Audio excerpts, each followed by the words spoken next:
How's it going, guys? Just a quick update. Got the rest of the core plugs in. Down over there. In the back. They don't seem to make these in brass. Not that I care. I think I think those plugs are going to outlast me. So we got all the ones in the heads, which is 2 and 1.5 inches, 2 and 1.5 inches, 2 and 1 inch. The ones on the block, this 3.5 inches is here. This is 1 3/4 inches, and this is 2 and 5/32. So we got all those in there, and that's it. These I actually had to buy individual. Okay, so I went to S&K Speed. They had 4 Dormans, one, I don't know who makes that, and one that says 25 millimeter. So I grabbed an extra 2 of them. We still have an extra plug if I want to do anything with that, which I'm probably not. Got used to looking at it like that already. And we have an extra one for the cam back. That's it. So we'll bag those up, put them to the side. It's pretty much one of almost every plug, minus the ones in the back of the block. Screw and studs are in. I think I told you guys that. Did call Comcams today. Okay, I did want to show you guys. That's the way cam should turn in there. Okay, you can come in and out nice and easy, see? Now what cam is that? That cam right there is the factory cam that came in this motor. So the journals are absolutely mint on it, and that's what I'm basing everything on. So that cam turns mint. I could actually turn it up by the center if I wanted to, like this. The cam that was in there, you guys saw, turned mint. That cam doesn't turn mint. I called them this morning. I was on hold for 27 minutes and my phone died. Charged up my phone. I called them later on. Okay, I was on hold for 1 hour and 6 minutes. And I was like, screw that. Okay. Then I called up Summit. Explained to them what was going on. They typed it all down. They sent me a return label. We're done with this cam. And I asked them, I said, can you call Comp? I said, because you guys probably have a different number, and can you call them? Bigger, and I mean, think of it this way. Look at the size of Summit or /Jakes, it doesn't matter. Look at the size of Comp. You would think they had a direct number if they were having a problem. They don't. Because when he told me the number, it's the same number right off the box. So when he put me on hold, he couldn't get through either. That's sad. I can understand. I mean, Comp even announces when you first get on it that there's busy times. I could understand that. A busy time is a 10-minute wait. 1 hour and 6 minutes, and you still didn't answer the phone. That ain't a long wait. That's unacceptable. Okay, that just tells you need to stock more people at those particular hours. So between me typing them on their site and not getting a response, me calling them twice and not being able to get through to them, Summit not being able to get through to them, I really have no need to deal with them. So I sat down with Junior. We discussed a couple of things, and I am going to go with my original gut feeling and the original one that I picked out from the beginning, which I should have did, and I didn't, partly because I was swayed by Junior, and I wanted Junior to be happy. This is Junior's engine. It's not my engine. This engine is not mine at all. Okay? All the parts you see are his. And the parts you're going to see appear on there, he bought, you know, like the intake, the headers, and the carburetor, and all the crap that goes with this thing. He's going to pick himself up a water pump, a fuel pump. He paid, you know, he bought that cross member. So, this is Junior's engine. This isn't my engine.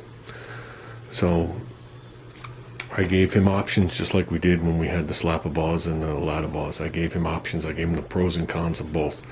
And I told him, if you want this thing to give a decent hook and be able to drive on the street, go with the slapper bars. Because they're the real slapper bars, not the universal jobs. The ones that you change the actual spring pad on the bottom. And I told him the cons of the ladder bars. I told him a couple of tweaks I could do to the ladder bars to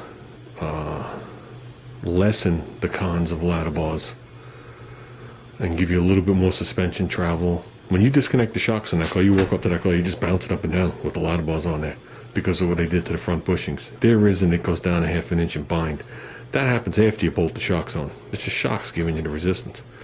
And I could push down on one corner of the car and make the car twist a little. So what I did worked. We never really fully discussed what I did, but that's another conversation. So I gave him the pros and cons, and he chose this cam. He was actually battling back and forth between this and the Lunati. Back and forth, back and forth, back and forth. Then when we got the information from the guy in the AMC forum, and I saw how close the two cams are. I mean, if you dynoed the motor, it'd probably be only a difference in maybe 5 to 10 horsepower, if you're lucky. If you're lucky, that'd be on a good day. I don't even know if it would be that much. They were that close. I didn't see spending the extra $60. I didn't see the reason. I see the reason now. So with all that said, we're going back with the original cam I picked out before I let Junior take over what we did, and that's we're going back to a Schneider grind like I have in here. So their stuff is, if you want to word it, one-off stuff. Quality control is through the roof. They take pride in what they do. It's not like they're not mass produced. It's just they're not gonna fall through the crack, the cam. We're gonna get the cam, be able to put it in, and that's gonna be the end of it. So I picked out my original grind that I chose. I went through it again. We talked about it, and then an open Saturday and Sunday. So I'll order that Monday. I already got the return shipping label for this one, so I'll send it back. Obviously it's gonna be an overlap in money, but I don't care. And I'll see on Monday how long it's gonna take for this cam. Because I said to Junior, I said, if you wanted another one of these comp cams and risk it, okay, after what I heard on the forum,